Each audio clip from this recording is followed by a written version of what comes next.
If you look at wealth per adult, in India we are only at $4,250, while China is at 20,000, and countries like US are at 262,000 US dollars per adult. I'm talking about the wealth per adult. So you can see we've got a long way to go in terms of catching up. With the way our economy is growing, over the next 10 to 15 years, there's a serious amount of wealth that's going to get created. Also, as a culture, we have a very high savings rate. I think all of us are aware of that.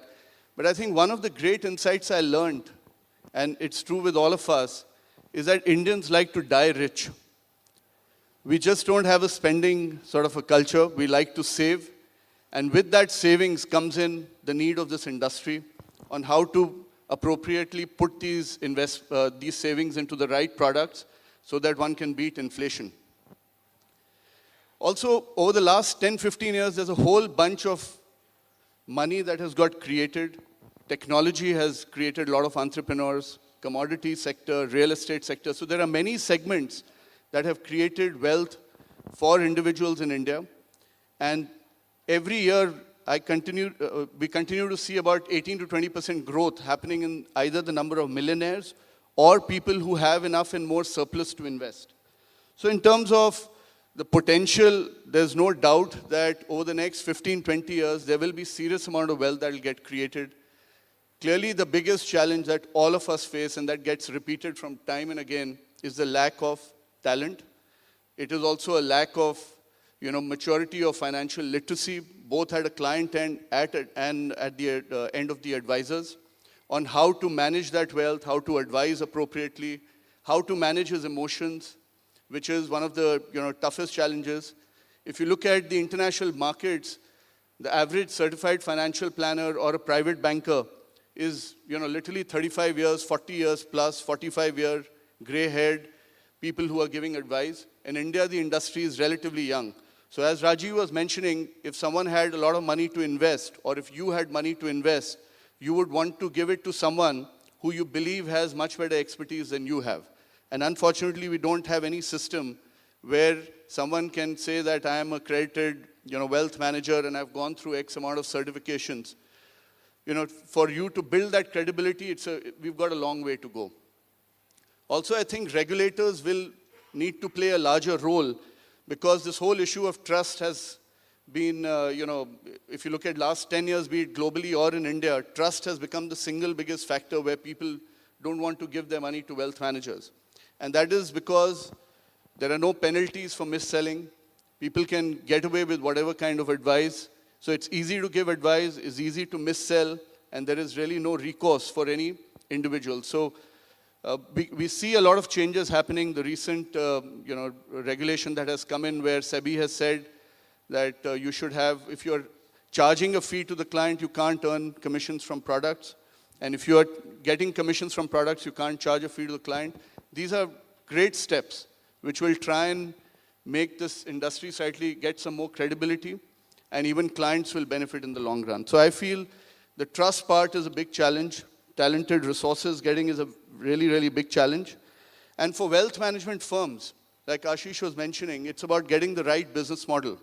Because if the firms who are providing this service are not able to make money, no one will want to get into this business. So it's a combination of, mis-selling happens because, you want to be driven, you want to get revenues, and then the advisor is incentivized to bases the revenue he earns, so he tries to push whatever products he feels gets him the maximum commission. So it works. If the model is not right for a wealth management firm, you see a lot of mis-selling happening. And if the training is not there and regulations are not there, you see a lot of mis-selling happening. So we have to get our model right. The regulators have to also make it slightly more stringent for people who do mis-selling. And lastly, the depth in financial markets, we have to really know that compared to some of the bigger markets, the product suite that we have today to offer to many clients is limited.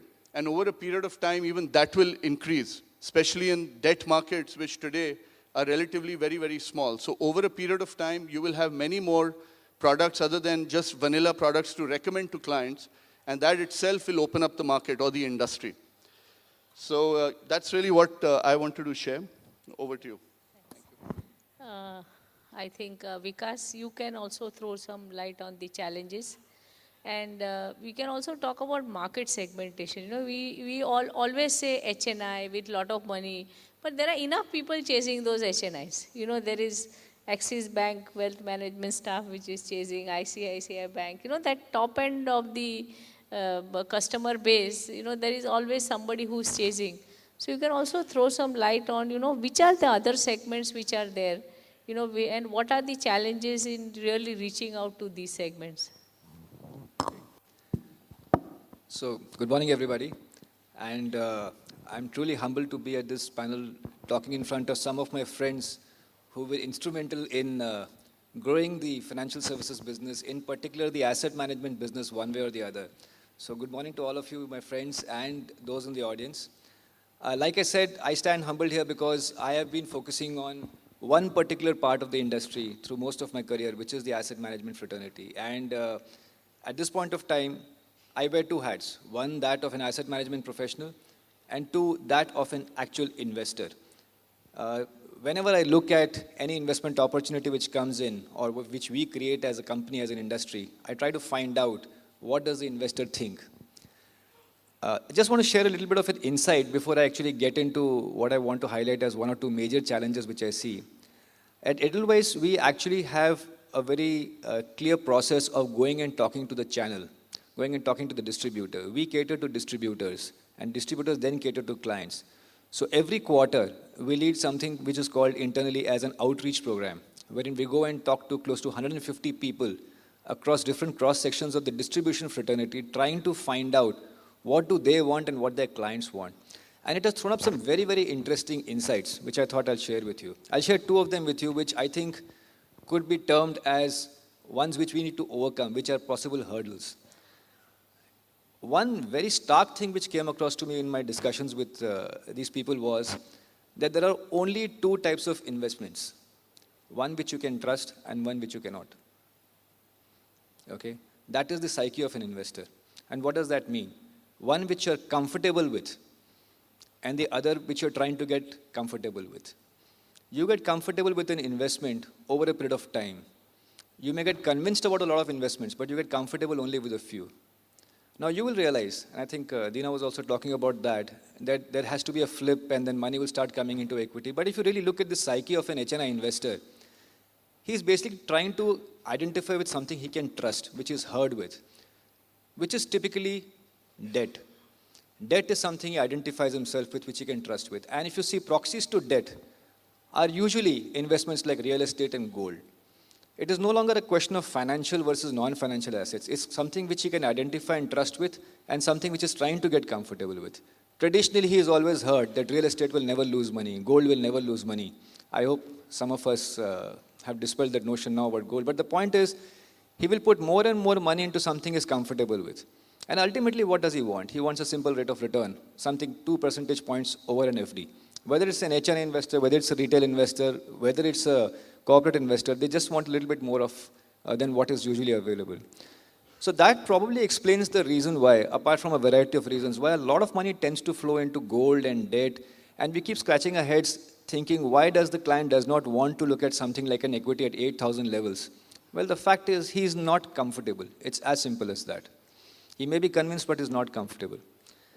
I think the other challenge which is coming across is, I've realized that most people, whether they are high net worth individuals or retail investors as we call them, usually look out for two or three things. One is the investment should be simple. Two is it should be easy to understand. Three is it should be easy to transact. And four is it should be easy to monitor. So ease and convenience is the basic thing, which is why you see a huge amount of money still being parked in fixed deposits in banks. If some of you have tried investing in a financial product vis-a-vis an FD, you will realize how simple it is to actually open an FD. You can do it in 30 seconds on an internet site today. But if you actually have to start investing in a financial product, there are a series of regulations which you need to go through.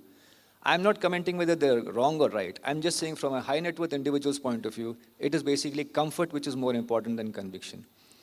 And what is that is being sold to him today